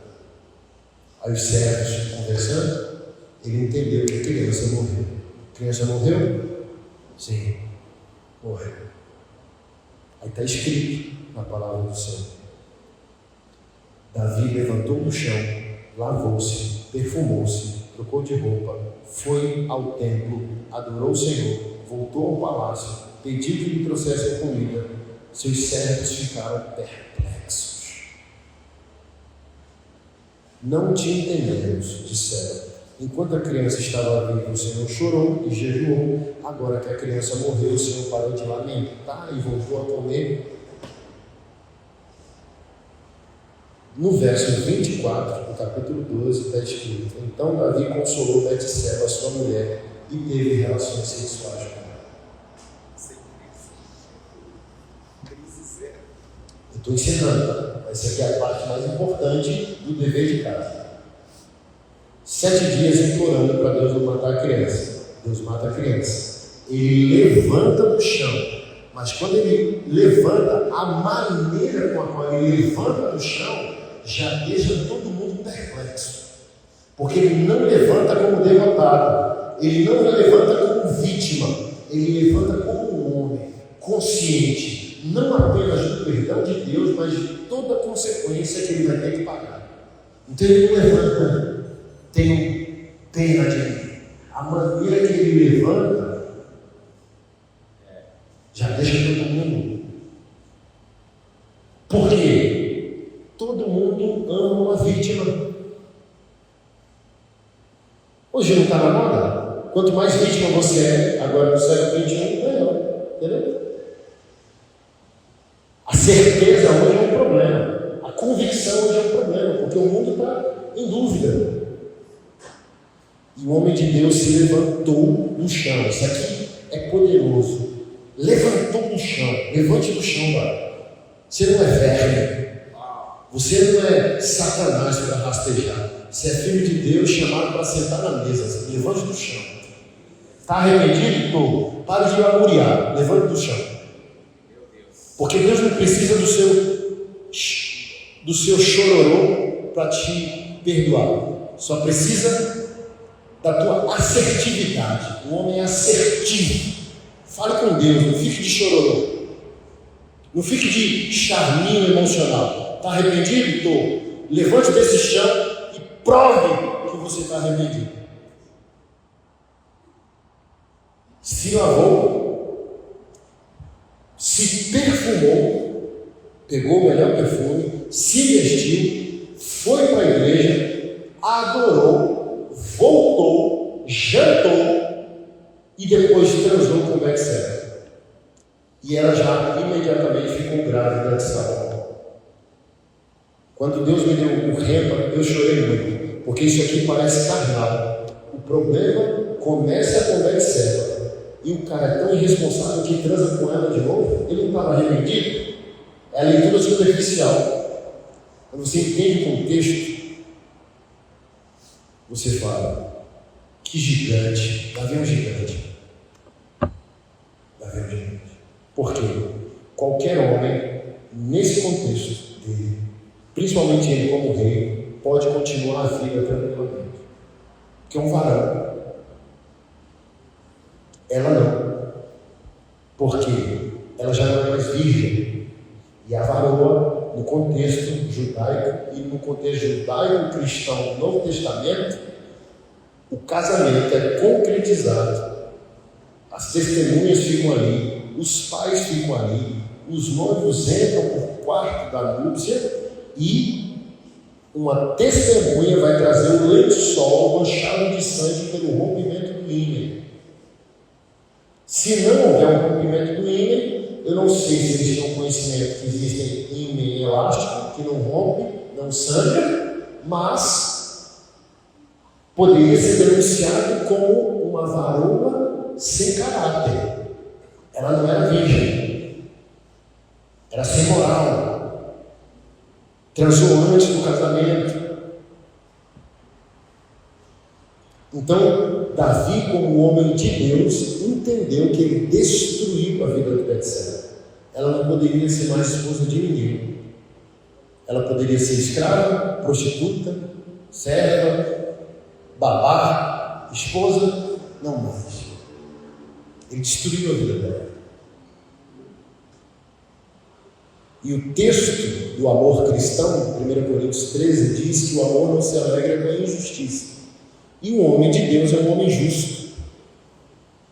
E um homem justo é um homem reparador. Lembra de Zaqueu? Ele se arrepende, Jesus não pede nada, mas a metanoia força ele a entender que o homem de Deus é restaurador. Senhor, se eu roubei alguém, eu vou restituir de 3 a 4 vezes mais. Então só há arrependimento quando há ressarcimento.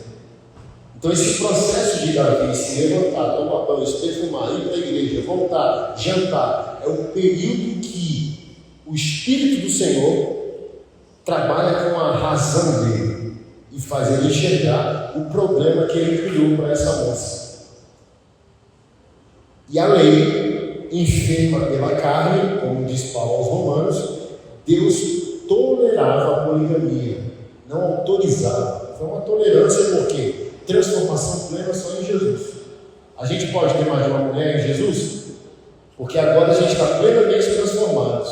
Eles não. Então Deus tolerou. E nessa tolerância, Davi entendeu que uma das maneiras de tentar amenizar o dano que ele causa para Betseba é ela ser uma das esposas dele. E foi o que ele fez. Conversa com ela, explica a situação, como eu sempre falei, não posso ressuscitar teu marido, não posso ressuscitar a criança, mas eu posso te dar uma vida digna. Ela sorriu, aceitou, ele deu um beijo, ela acatou, levou para a cama e dormiu. Poucas ideias. E o mais lindo para mim é que 2 Samuel, capítulo 12, verso 15, quem está com a Bíblia aberta, ele está me seguindo aí. 2 Samuel 12, 15. Quem tiver uma voz metálica, leia para mim. 2 Samuel 12, 15.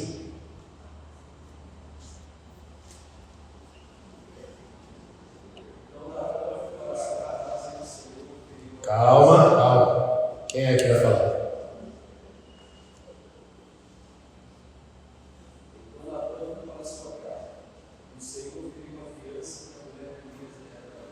A mulher é de quem? Leva agora o 25.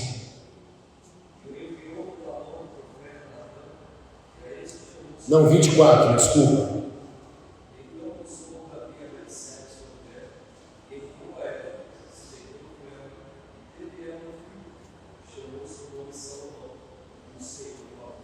De quem é a mulher no 24? De quem é a mulher no verso 15? A mesma mulher. Em 9 versículos, um homem limpou a cagada que fez. No 15, 20, a mulher é de Elias. E o 24, a mulher é dele. O que sinaliza para nós? Se responsabilize. Limpe sua bunda. Vamos ser claros? Não é reunião de homens isso aqui? Culto de famílias é domingo. Não posso usar essa linguagem. Culto de criança é domingo. Não posso usar. Ok? Mas aqui a gente está entre homens, sim ou não? Sim. Você é deficiente? Você é cadeirante? Você tem necessidade especial? Então limpe sua bunda, varão. E nenhum problema em ser. Eu tenho um filho especial. 15 anos, usa a fralda até hoje. E é uma missão muito honrosa, amorosa e cristocêntrica cuidar dele e trocar a fralda dele. Porque ele precisa de ajuda. Ok? Então, se você é deficiente, a gente cuida de você. Se você é cadeirante, perdeu movimentos, a gente cuida de você. Mas se você não é, você é um homem sem deficiência nenhuma, anda em cima das duas pernas, acabou? Limpe sua bunda, velho.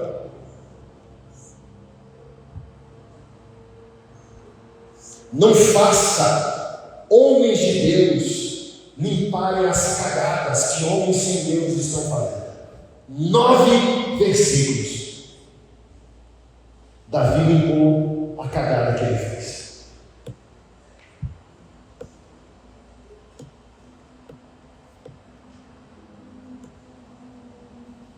Ai, eu estou arrependido, mas ela não me perdoa. Você quer o quê? Fogos?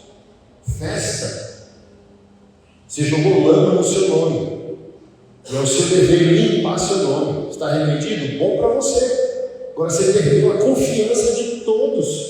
Então saia desse lugar de vítima. Reconstrua a glória do seu nome. Não é dever do outro crer que você se arrependeu. É seu dever construir um caminho que prova que você está arrependido. Você deixou uma mulher emocionalmente instável. Você deixou filhos emocionalmente instáveis. Você colocou a reputação da sua igreja em xeque. Você colocou o nome do seu pastor em desprezo social. Ué, mas ele não é ovelha daquele pastor sério? Então o que significa? Você pegou um balde de lama e jogou no seu nome. E agora você está se vitimizando, dizendo que as pessoas não acreditam que você se arrependeu? Ninguém tem que crer que você se arrependeu. É você que tem que crer que Deus te perdoou, você se perdoa e siga a vida, irmão.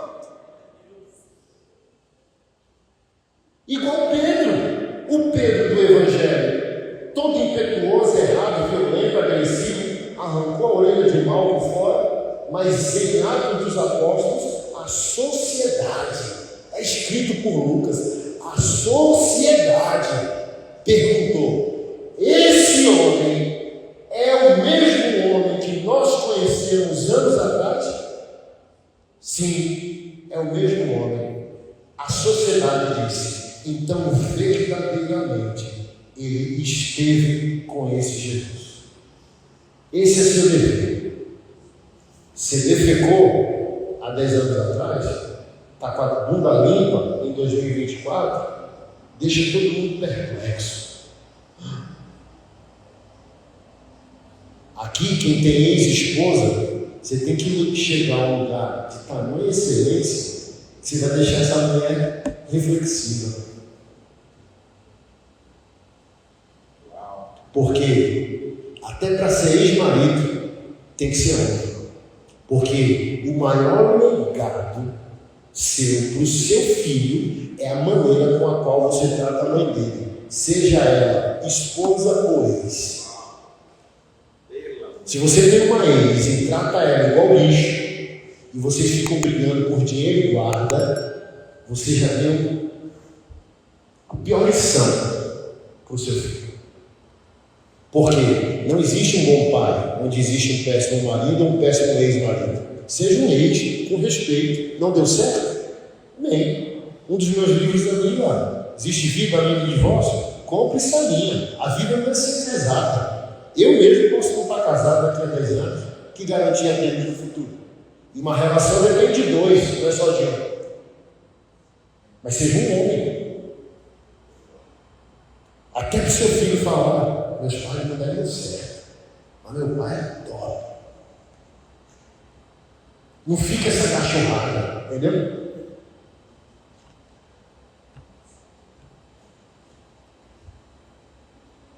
Seja um homem. Eu contei essa história ontem, Imperatriz. Uma ex-namorada minha, alguns anos atrás, começou a frequentar nossa igreja. E minha esposa, o que está acontecendo? O que essa mulher está fazendo aqui? Eu falei, oxe, o quê? A igreja é para todo mundo, agora tem um culto. A minha ex-namorada começou a ir para a igreja para tentar descobrir o que me transformou.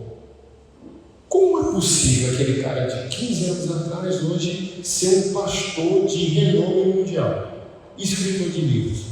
Eu sei quem foi esse desgraçado. E hoje é uma moça convertida. Casou, tem um bom marido, tem filho, mas olha que coisa linda. A esposa fica meio, mas isso é lindo, entendeu? Esse pastor Anderson Silva é o meu ex-namorado de 15 anos atrás? É o meu. Não, então eu tenho que saber quem é esse povo aí da igreja. Eu tenho que ver de perto. O que é esse negócio de palavra de Deus? Então esse negócio funciona. Deixa eu ver de perto. É isso, mano. Esse é teu dever. Esse é teu dever. É isso que você deve para si mesmo. Honre seu nome. E o seu nome é Filho de Deus. Honre seu nome. Você não é qualquer saco de estranho, não. Você é filho do Criador e a parte invisível do teu Deus. Teu Deus está invisível. Sim ou não? A única maneira do mundo e da tua esposa enxergar Deus é você agora ser a parte visível do Deus que você acredita. Então tome providências para com a sua responsabilidade. Pare de terceirizar. Assuma. Mude, transforma e ó.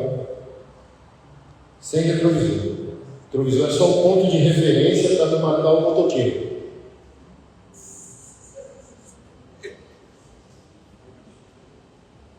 Eu não chego ao destino olhando para o retrovisor. Só segurança, atenção. Cumpro o meu destino olhando para o que é maior no carro? Retrovisores ou para-brisa? E por que a gente está olhando para o retrovisor? Mais do que a gente olha para o para-brisa. Passado hoje é só uma informação. Entregue na mão de Cristo. Mude a atitude do presente e o futuro glorioso te aguarda.